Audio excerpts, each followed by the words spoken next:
ಇಡೀ ಬಿಲ್ಡಿಂಗ್ ನ ಬೇಕಾದ್ರೆ, ಇಡೀ ತಾಜ್ ಹೋಟೆಲ್ ನ ಬೇಕಾದ್ರೆ ಧ್ವಂಸ ಮಾಡಿ, ಆದ್ರೆ ಒಬ್ಬನೇ ಒಬ್ಬ ಟೆರರಿಸ್ಟ್ ಕೂಡ ಜೀವಂತವಾಗಿ ಆಚೆ ಬರಬಾರ್ದು.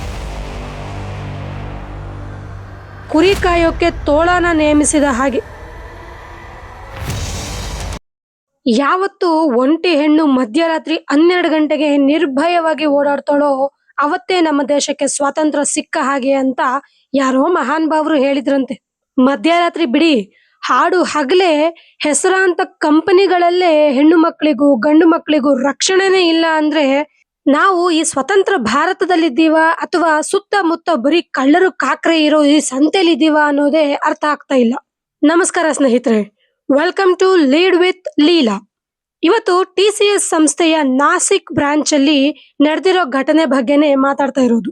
TCS ಕಂಪನಿಯಲ್ಲಿ ಹಿಂದೂ ಹೆಣ್ಣು ಮಕ್ಕಳನ್ನ ಮತಾಂತರ ಮಾಡೋಕೆ ಯತ್ನಿಸಿದ್ರು, ಸೆಕ್ಷುವಲಿ ಹರಾಸ್ ಮಾಡಿದ್ರು, ಕಿರುಕುಳ ಕೊಡ್ತಾ ಇದ್ರು, ಗಂಡು ಮಕ್ಕಳನ್ನು ಸಮೇತ ಸುಮ್ನೆ ಬಿಟ್ಟಿಲ್ಲ, ಎಕ್ಸೆಟ್ರಾ ಎಕ್ಸೆಟ್ರಾ ಅನ್ನೋ ಸುದ್ದಿಗಳು ಹೊರ ಬಂದಿದ್ದಾವೆ. ಇವತ್ತಿನ ಈ ವಿಡಿಯೋದಲ್ಲಿ ಇವೆಲ್ಲ ಹೇಗೆ ಹೊರ ಬಂತು ಅಂತ ನೋಡೋಣ.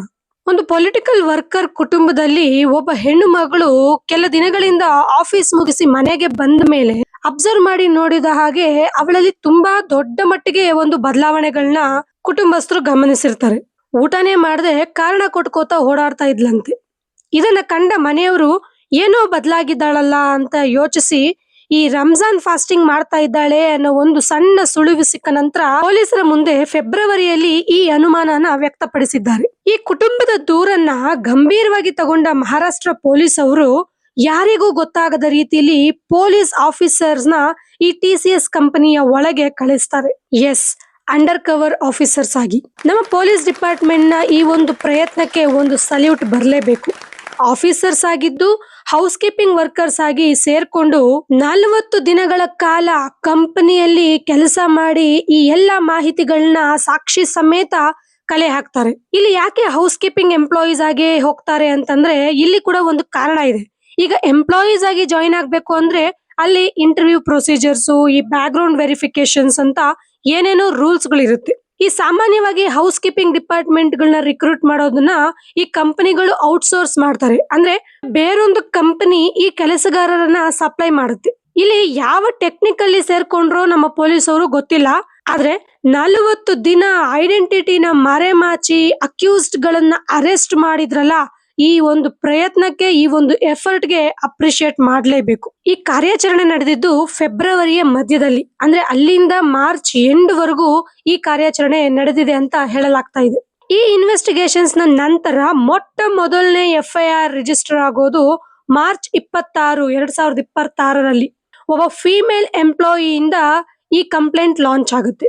ಆಕೆ ಆ ಕಂಪ್ಲೇಂಟ್ ಅಲ್ಲಿ 2022ರಿಂದ 2026ರವರೆಗೂ ಅಂದ್ರೆ ಇಲ್ಲಿವರೆಗೂ ಈ ಸೆಕ್ಷುವಲ್ ಹರಾಸ್ಮೆಂಟ್ ಗಳ ಬಗ್ಗೆ ಆಗ್ಲಿ ಅಥವಾ ಜೊತೆಲಿ ಕೆಲಸ ಮಾಡ್ತಾ ಇರೋ ಕೊಲೀಗ್ಸ್ ಗಳ ಅಸಭ್ಯ ವರ್ತನೆಗಳ ಬಗ್ಗೆ ಕೂಲಂಕುಷವಾಗಿ ವಿವರಿಸಿದ್ದಾರೆ ಅಂತ ಕೂಡ ಹೇಳಲಾಗ್ತಿದೆ. ನಮ್ಮ ಜನಗಳು ಹೇಗೆ ಅಂದ್ರೆ ಈ ಫಿಲಿಮ್ಸ್ ಅಲ್ಲಿ ತೋರಿಸ್ತಾರಲ್ಲ ಹಾಗೆ, ಯಾರೋ ಒಬ್ರು ಧೈರ್ಯವಾಗಿ ಪ್ರತಿಭಟನೆಗೆ ಮುಂದಾದ್ರೆ ಆಮೇಲೆ ಇಡೀ ಸಮೂಹನೇ ಎದ್ದು ಬಂದು ಸಪೋರ್ಟ್ ಮಾಡುತ್ತೆ. ಹಾಗೆ ಈ ಕಂಪ್ಲೇಂಟ್ ಆಚೆ ಬರ್ತಾ ಇದ್ದ ಹಾಗೆ ಇಲ್ಲಿವರೆಗೂ 9 FIRs ರಿಜಿಸ್ಟರ್ ಆಗಿದೆ. ಇಷ್ಟೆಲ್ಲ ಕಂಪ್ಲೇಂಟ್ಸ್ ಬರ್ತಾ ಇರೋದನ್ನ ನೋಡಿ ಈಗ ಒಂದು SIT ಅಂದ್ರೆ ಸ್ಪೆಷಲ್ ಇನ್ವೆಸ್ಟಿಗೇಷನ್ ಟೀಮ್ ಕೂಡ ಕ್ರಿಯೇಟ್ ಆಗಿದೆ. ವೈಟ್ SIT ಯಾಕೆ ಬಂತು? ಕರೆಕ್ಟ್, ಇಲ್ಲಿ ಕೇವಲ TCS ನ 7 ಆರೋಪಿಗಳು ಅಥವಾ ಆ 7 ಟೀಮ್ ಲೀಡರ್ಸು ಜೊತೆಗೆ ಆ HR ನಿಧಾ ಖಾನ್ ಏನಿದ್ದಾರೆ ಅವ್ರು ಮಾತ್ರ ಇನ್ಕ್ಲೂಡ್ ಆಗಿದ್ದಾರೆ ಅಂತ ಅನ್ನಿಸ್ತಾ ಇಲ್ಲ. ಯಾಕಂದ್ರೆ ಇಲ್ಲಿ ಮಲೇಷಿಯಾದಿಂದ ಕಾಲ್ಸ್ ಗಳು ಕೂಡ ಬರ್ತಾ ಇತ್ತು ಅನ್ನೋ ಒಂದು ಅನುಮಾನ ವ್ಯಕ್ತವಾಗಿದೆ. ಅದಕ್ಕೆ ಕೆಲವೊಂದಷ್ಟು ಸಾಕ್ಷಿಗಳು ಕೂಡ ಸಿಕ್ಕಿದೆ. ಇಲ್ಲಿ ಮಲೇಷಿಯಾವರೆಗಿನ ಲಿಂಕ್ ಆದ್ರೂ ಏನು? ಇಲ್ಲಿ ಹ್ಯೂಮನ್ ಟ್ರಾಫಿಕ್ ಗೆ ಸಂಬಂಧಪಟ್ಟಿರೋ ಹಾಗೆ ಏನಾದ್ರೂ ವಿಚಾರಗಳು ನಡೀತಾ ಇದೆಯಾ? ಇವೆಲ್ಲವನ್ನ ವಿಚಾರಣೆಯ ನಂತರನೇ ತಿಳ್ಕೊಬೇಕಾಗಿದೆ. ಇಲ್ಲಿ ರತನ್ ಟಾಟಾ ಅವ್ರನ್ನ ನೆನಪು ಮಾಡ್ಕೊಳ್ಳೇಬೇಕು. ಮುಂಬೈ ಅಟ್ಯಾಕ್ ಆದಾಗ ತಾಜ್ ಹೋಟೆಲ್ ಅಲ್ಲಿ ಕೆಲವೊಂದಷ್ಟು ಟೆರರಿಸ್ಟ್ ಅವಿತು ಕುಳಿತಿದ್ರು. ಆಗ ರತನ್ ಟಾಟಾ ಅವ್ರು ಏನ್ ಹೇಳ್ತಾರೆ ಗೊತ್ತಾ? ಇಡೀ ಬಿಲ್ಡಿಂಗ್ ನ ಬೇಕಾದ್ರೆ, ಇಡೀ ತಾಜ್ ಹೋಟೆಲ್ ನ ಬೇಕಾದ್ರೆ ಧ್ವಂಸ ಮಾಡಿ, ಆದ್ರೆ ಒಬ್ಬನೇ ಒಬ್ಬ ಟೆರರಿಸ್ಟ್ ಕೂಡ ಜೀವಂತವಾಗಿ ಆಚೆ ಬರಬಾರ್ದು ಅಂತ. ಅಂತ ದೊಡ್ಡ ವ್ಯಕ್ತಿ ಕಟ್ಟಿದ ಈ ಸಂಸ್ಥೆಯಲ್ಲಿ ಇವತ್ತು ಇಂಥ ಹೀನ ಕೃತ್ಯಗಳು ನಡೀತಾ ಇದೆ ಅಂದ್ರೆ ನಿಜವಾಗ್ಲೂ ಬೇಸರದ ಸಂಗತಿ.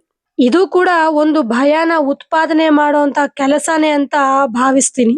ಸ್ನೇಹಿತರೆ, ಕೊನೆಯದಾಗಿ ಬೇಸರ ಆಗ್ತಾ ಇರೋಂತ ಸಂಗತಿ ಏನಂದ್ರೆ, ರೀಸೆಂಟ್ ಆಗಿ ಈ ವೈಟ್ ಕಾಲರ್ ಟೆರರಿಸ್ಟ್ಸ್ ಅಂದ್ರೆ ಈ ಡಾಕ್ಟರ್ಸ್ಗಳನ್ನ ಕೂಡ ಇನ್ವಾಲ್ವ್ ಮಾಡ್ಕೊಂಡು ಟೆರರಿಸ್ಟ್ ಅಟ್ಯಾಕ್ ಆಯ್ತು ಗೊತ್ತಾ. ಜೀವ ಉಳಿಸೋ ಡಾಕ್ಟರ್ಸ್, ಕೆಲಸ ಕೊಟ್ಟು ಜೀವನಕ್ಕೆ ದಾರಿ ತೋರಿಸುವಂತ ಸಂಸ್ಥೆಗಳು, ಹೀಗೆ ನಾವು ಯಾರನ್ನು ನಂಬಿ ಹೋದ್ರು ಅವರೇ ಇಷ್ಟು ಕ್ರೌರ್ಯನ ಎಸಗಿದ್ರೆ ಮತ್ತೆ ಯಾರನ್ನ ನಂಬಬೇಕು, ಎಲ್ಲಿಗೆ ಹೋಗ್ಬೇಕು ಹೇಳಿ. ಎಷ್ಟೋ ಇನ್ನೋಸೆಂಟ್ ತಂದೆ ತಾಯಂದ್ರು ಧೈರ್ಯ ಮಾಡಿ ಅವರ ಮಕ್ಕಳನ್ನ, ಅವರ ಹೆಣ್ಣು ಮಕ್ಕಳನ್ನ ಎಸ್ಪೆಷಲಿ ಕೆಲ್ಸಕ್ಕೆ ಕಳಿಸ್ತಾರ. ಜೀವನ ಎಲ್ಲದಕ್ಕಿಂತ ದೊಡ್ಡದು ಅಲ್ವಾ. ಈ ಒಂದು ಭಯ ಎಲ್ಲಾ ತಂದೆ ತಾಯಂದ್ರಲ್ಲಿ ಅಥವಾ ಎಲ್ಲಾ ಹೆಣ್ಣು ಮಕ್ಕಳಲ್ಲಿ ಮೂಡೋದು ಸಹಜನೇ ಅಲ್ವಾ. ಇಲ್ಲಿ ನಿಜವಾಗ್ಲೂ ಹೇಳ್ಬೇಕಂದ್ರೆ ಕಾರ್ಪೊರೇಟ್ ಕಂಪನಿಗಳಲ್ಲಿ ಸೇಫ್ಟಿ ಅಂತೂ ಖಂಡಿತ ಇದ್ದೇ ಇದೆ. ಯಾಕಂದ್ರೆ ಎಲ್ಲಾ ಕಂಪನಿಗಳಲ್ಲೂ ಅವರದ್ದೇ ಆದ ಇಂಟರ್ನಲ್ ಟೀಮ್ ಇರುತ್ತೆ. ಎಂಪ್ಲಾಯೀಸ್ ಗಳಿಗೆ ಈ ತರಹದ ಯಾವುದೇ ಮುಜುಗರ ತರಿಸುವಂತಹ ವಿಚಾರಗಳು ಬಂದ್ರೆ ಅವರು ಇಮಿಡಿಯೇಟ್ಲಿ ಆ ಟೀಮ್ಗೆ ಕಂಪ್ಲೇಂಟ್ ರೈಸ್ ಮಾಡಬಹುದು. ಅಂಡ್ ಅದು ಪ್ಯೂರ್ಲಿ ಸೆನ್ಸಿಟಿವ್ ಅಂಡ್ ಕಾನ್ಫಿಡೆನ್ಶಿಯಲ್ ಆಗಿರುತ್ತೆ ಅಂತ ಕೂಡ ಹೇಳಲಾಗುತ್ತೆ. ಕಂಪನಿಗಳಲ್ಲಿ ಎಂಪ್ಲಾಯೀಸ್ ಕನ್ಸರ್ನ್ಸ್ ನ ಕೇಳೋಕೆ ಅಂತಾನೆ HR ಇರ್ತಾರೆ. ಆದ್ರೆ ಇಲ್ಲಿ ಆಗಿರೋದೇನ್ ಗೊತ್ತಾ, ಇಲ್ಲಿ ಆ HR ನಿಧಾ ಖಾನ್ ಅಂತ ಏನಿದ್ರಲ್ಲ ಆ ಮಹಿಳೆ, ಇವರೇ ಇವೆಲ್ಲದಕ್ಕೂ ಕುಮ್ಮಕ್ ಕೊಡ್ತಾ ಇದ್ರು ಅನ್ನೋ ಆರೋಪ ಇದೆ. ಒಂಥರ ಈ ಕುರಿ ಕಾಯೋಕೆ ತೋಳನ ನೇಮಿಸಿದ ಹಾಗೆ. ಆಕೆ ಎಂಪ್ಲಾಯೀಸ್ ಕಡೆಯಿಂದ ಬಂದ ಕಂಪ್ಲೇಂಟ್ಸ್ ಗಳನ್ನ ಆಚೆ ಹೋಗೋಕೆ ಬಿಟ್ಟಿಲ್ಲ ಅನ್ನೋ ಅಭಿಪ್ರಾಯಗಳಿವೆ. ಅಲ್ಲದೆ ಈ ತರಹದ ಸಂದರ್ಭಗಳು ಬರುತ್ತೆ, ಇವೆಲ್ಲ ಕಾರ್ಪೊರೇಟ್ ಕಲ್ಚರ್ ಅಲ್ಲಿ ಕಾಮನ್, ಅಡ್ಜಸ್ಟ್ ಮಾಡ್ಕೊಂಡು ಹೋಗಿ ಅಂತ ಎಲ್ಲ ಎಂಪ್ಲಾಯೀಸ್ಗೂ ಹೇಳ್ತಾ ಇದ್ರಂತೆ. ಆಕೆ ಕೂಡ ಒಬ್ಳು ಹೆಣ್ಮಗಳಾಗಿ ಹೀಗೆ ಈ ಕೃತ್ಯಗಳನ್ನ ಎನ್ಕರೇಜ್ ಮಾಡಿದ್ರಲ್ಲ ಅಂತ ನೆನೆಸ್ಕೊಂಡ್ರೆ ನಿಜವಾಗ್ಲೂ. But on A very serious note, ಇಷ್ಟು ಎಂಪ್ಲಾಯೀಸ್ ಅಲ್ಲಿ ಯಾರು ಕೂಡ ಈ ನಿಧಾ ಖಾನ್ ನ ಬಿಟ್ಟು ಹೈಯರ್ ಆಫೀಸರ್ಸ್ ನ ರೀಚ್ ಮಾಡೋ ಪ್ರಯತ್ನ ಮಾಡ್ಲೇ ಇಲ್ವಾ, ಅಥವಾ ಆ ಪ್ರಯೋಜನ ಮಾಡಿದ್ರು ಅದು ಫಲ ಕೊಟ್ಟಿಲ್ವಾ? ಇವೆಲ್ಲವೂ ವಿಚಾರಣೆಯ ನಂತರನೇ ತೆರೆಯ ಹಿಂದಿನ ಸತ್ಯಗಳು ಗೋಚರಿಸಬೇಕಾಗಿದೆ. ಫ್ರಾಂಕ್ಲಿ ಸ್ಪೀಕಿಂಗ್, ನಾವೇ ಯಾಕೆ ಬೇರೆ ಮತದವರಿಗೆ ಟಾರ್ಗೆಟ್ ಅಂತ ನನಗೆ ಇವಾಗ್ಲೂ ಅನ್ಸುತ್ತೆ. ಸ್ನೇಹಿತರೆ, ನಮ್ಮತನನ ಉಳಿಸ್ಕೊಂಡು ಬೆಳೆಯೋದು ತುಂಬಾ ಮುಖ್ಯ. ಈ ತರಹದ ಗೋಮುಖ ವ್ಯಾಘ್ರಗಳು ನಿಮ್ಮ ಹತ್ರ ಸುಳಿದ ಕೂಡ್ಲೆ ಎಚ್ಚರ ಆಗಿ ಯಾರನ್ನೂ ಅಷ್ಟು ಬೇಗ ನಂಬಬೇಡಿ. ನಿಮ್ಮ ಜೀವನದ ಕಷ್ಟ ಸುಖಗಳನ್ನೆಲ್ಲ ಯಾರೊಟ್ಟಿಗೂ ಅಷ್ಟು ಸುಲಭವಾಗಿ ಹಂಚ್ಕೋಬೇಡಿ. ಯಾಕಂದ್ರೆ ಅದೇ ಅವರ ಬಂಡವಾಳ. ಇಲ್ಲಿ ನಿಮ್ಮ ಕಣ್ಣೀರು ಒರೆಸೋಕೆ ಬರೋ ಕೈಗಳು ಕತ್ತಿ ಹಿಡ್ಕೊಂಡು ಬರ್ಬೋದು, ಮೋಸ ಮಾಡ್ಲಿಕ್ಕೂ ಬರ್ಬೋದು, ನಿಮ್ಮನ್ನ ಸಾಯಿಸ್ಲಿಕ್ಕೂ ಬರ್ಬೋದು. Stay strong, don't allow anyone to cross your boundary line. ಸಿಗೋಣ ಮುಂದಿನ ವಿಡಿಯೋದಲ್ಲಿ. ಇವತ್ತಿನ ಈ ಮಾಹಿತಿಗಳು ಇಷ್ಟ ಆಗಿದ್ರೆ ನನ್ನ ಚಾನೆಲ್ ನ ಲೈಕ್ ಮಾಡಿ, ಸಬ್ಸ್ಕ್ರೈಬ್ ಮಾಡೋದನ್ನ ಮರಿಬೇಡಿ. ನಮಸ್ಕಾರ.